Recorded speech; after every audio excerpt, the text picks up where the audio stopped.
तो हालांकि 4 किताबें अंग्रेजी के पढ़ने वाले आधुनिक विज्ञान को ज़्यादा महत्व देते हैं, बताते हैं साहब दुनिया उन्नति कर रही है, भारत पीछे जा रहा है। अरे बात तो थोड़ी तो सही है, लेकिन दुनिया अब उन्नति कर रही है उस भारत के कारण जिस भारत के पास असंख्य गौएं थी, और गौ की शक्ति से भारत ने विज्ञान को विकसित करके दुनिया को सौंपा।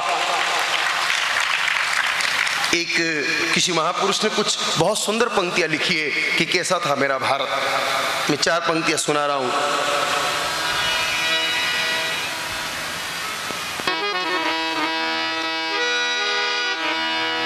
जब जीरो दिया मेरे भारत ने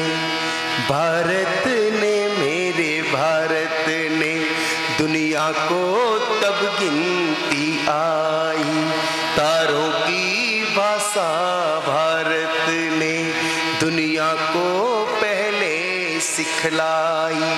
देता न दशमलव भारत तो यूं चांद पे जाना मुश्किल था।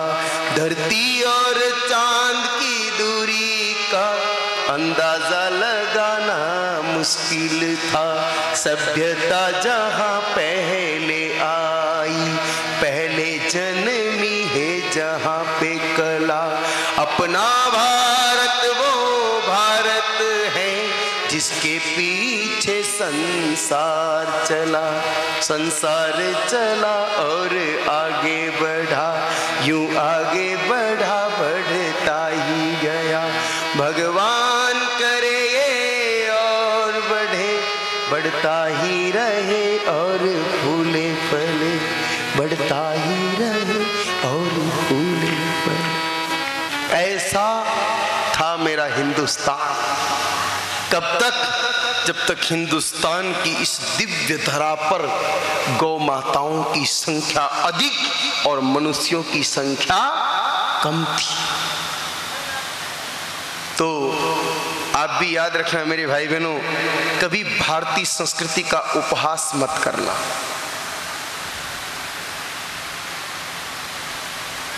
बहुत महान है भारतीय संस्कृति, ये ऋषियों की संस्कृति है। और ऋषि मुनि कोई साधारण लोग नहीं हुआ करते थे, ऋषि मुनि वैज्ञानिक थे उस काल के। ऋषि मुनियों के द्वारा शोध किए जाते थे। आश्रमों में मेरे भाई बहनों, पधारे हुए संतों को वंदन अभिनंदन। आश्रमों में 2 चीजें चलती थी, या तो मेडिकल कॉलेज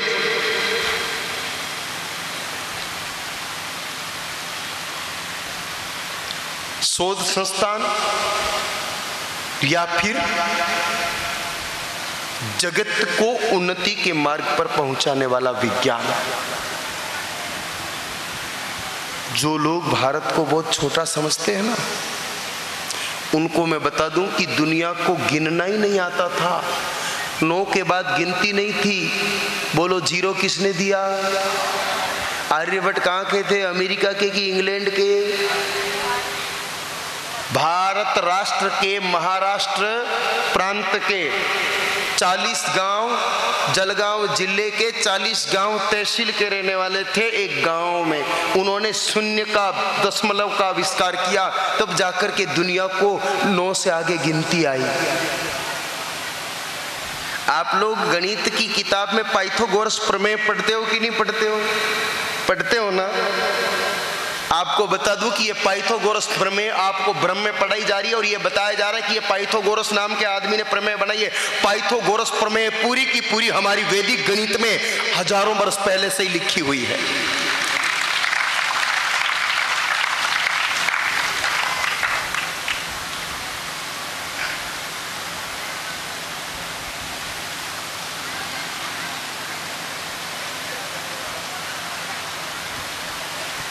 भाइयों,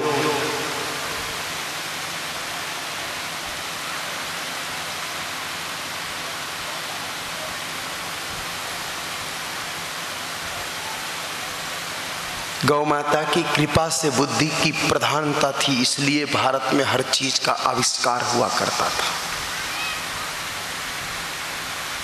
लोग उपहास उड़ाते हैं कई बार तो रामचरितमानस का कि तुलसी बाबा ने लिख दिया कि भगवान राम ने बाण का संधान किया और समुद्र जलने लगा, कोई पानी में आग लग सकती है क्या?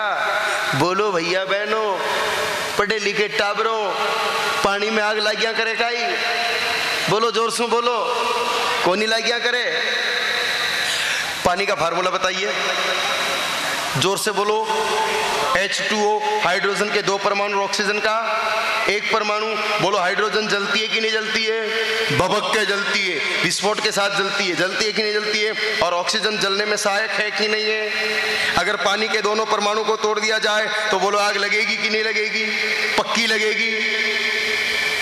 तो भगवान श्री राम के बाण के अग्रभाग में ऐसा रासायनिक तत्व लगा हुआ था कि जैसे ही वो पानी को छूता उन परमाणुओं का विखंडन शुरू हो जाता, हाइड्रोजन ऑक्सीजन अलग हो जाती। इसलिए समुद्र में भी आग लगाने की क्षमता हमारे भगवान श्री राम में थी।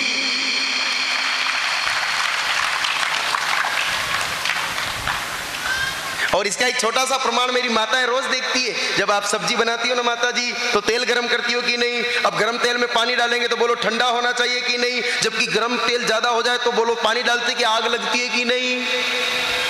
क्यों? क्योंकि उस तेज गरम तेल के कारण हाइड्रोजन ऑक्सीजन टूट जाती, इसलिए पानी डालते कि आग लगती है। आया समझ में मामला? ऐसा था हमारा हिंदुस्तान। अरे जिस समय दुनिया के लोग जूते पहनना नहीं जानते थे, उस समय हमारे आकाश में पुष्पक विमान उड़ा करता था, और वो भी बिना डीजल पेट्रोल के। ऐसा था हमारा हिंदुस्तान।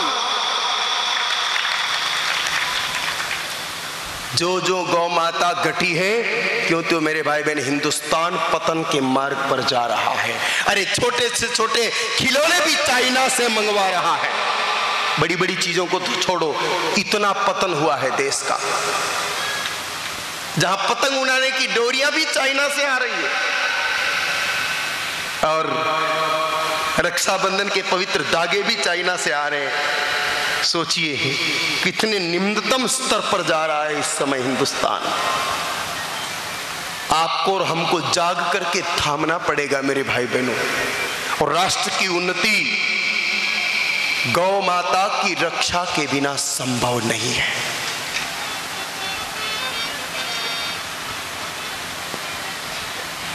अब तो लोगों को गाय माता को माता कहने में भी शर्म आने लगी है। कई लोगों को गाय माता को माता कहने में भी लज्जा आती है। हम तो सटीक शब्दों में सुस्पष्ट भाषा में आपसे निवेदन करते हैं सज्जनों। कई लोग तो भारत माता को माता नहीं कहते हैं, वंदे मातरम पर मौन हो जाते हैं। अरे ऐसे ऐसे लोगों को तो हमने उपराष्ट्रपति तक बना दिया। ये दुर्भाग्य है हिंदुस्तान का। वैसे तो ये शब्द ही बड़ा गंदा है सज्जनों। आप क्या कहूं मैं, गुरुदेव भगवान बैठे हैं, मैं मर्यादा को कहीं कहीं खंडित सी कर रहा हूं, लेकिन आप तनिक विचार कीजिए, ये राष्ट्रपति कुछ अच्छा शब्द है क्या? अरे हम भारत को माता मानते हैं, माता। आप विचार कीजिए, इस सभा में बैठे हुए सज्जनों, आपकी माता अगर हर 5 साल में कोई नया पति ढूंढ के लाए तो क्या आप अपनी माता से प्रेम करोगे? अच्छा लगेगा ये आपको? क्या ये हमारे कुल के लिए खुशी की बात होगी? एक तरफ तो हम कहते हैं कि जननी जन्मभूमि स्वर्गद्वीपी गृहसी, भगवान राम स्वयं कहते हैं कि जन्मभूमि मम पुरी सुहावनी, मुझे मेरी मातृभूमि भारत माता प्यारी लगती है। एक तरफ हम भारत माता के जयकारे लगाते हैं, और दूसरी तरफ हर 5 साल में नया राष्ट्रपति भारत माता की छाती पर बिठा करके इस भारत माता का अपमान भी कर रहे हैं। क्या आवश्यकता इस देश में राष्ट्रपति पद की? हाँ, राष्ट्रपुत्र पद हो तो समझ में आए, राष्ट्रभक्त पद हो तो समझ में आए। राष्ट्रपति बना करके हम कौन सी इज्जत बढ़ा रहे हैं इस देश की? अंग्रेज जो थोप के गए उसको आज तक ढो रहे हैं, और आजादी के तराने गा रहे हैं कि हम आजाद हैं। नहीं है मेरे भाई बहनों, हम आजाद हैं। इस राष्ट्र के गौरव को फिर से लौटाना होगा। हर व्यक्ति को फिर से अपनी माता गौ माता और भारत माता को माता कह करके बुलाना होगा। और जो माता को माता नहीं कहे ना, उसको किसी दूसरे देश का रास्ता भी दिखाना होगा। जो यहां रह करके भी अगर इनकार कर दे कि मैं भारत माता की वंदना नहीं करूंगा, ऐसे इंसानों को यहां रहने का अधिकार भी नहीं होना चाहिए।